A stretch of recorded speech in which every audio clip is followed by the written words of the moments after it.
नीलम Maithili channel का subscribe करबा के लेल लाल बटन का दबाओ आ तकर बाद घंटी पर क्लिक क के नव नव मैथिली गीतक आनंद उठाओ। तरुणी निज विरहा केर आगि में जरैत साँझ परात। हे पिया किया दूर भेलहुँ अहाँ, बिसरि गेलहुँ सब बात। लिखैत लिखैत थाकि गेलहुँ हम, अहाँ गेलहुँ परदेश। मोनक बात अहीं केर नामे पठबैत छी संदेश।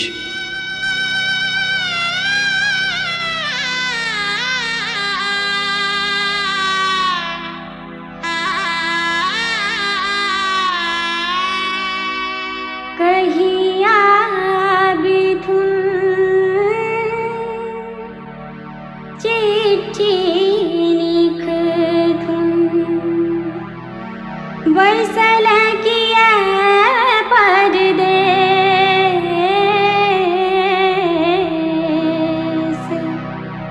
बैसल किया परदेस रे कगवा, लाजो तो संदेश। कहिया बिधुन चिट्ठी लिखधुन, बैसल किया परदेस रे कगवा, लाजो तो संदेश।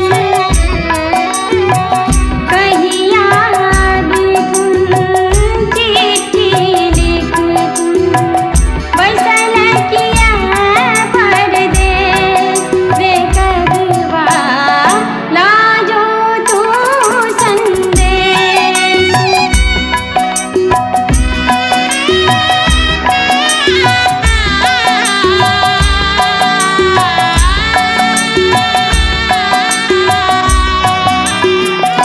माघो बीतल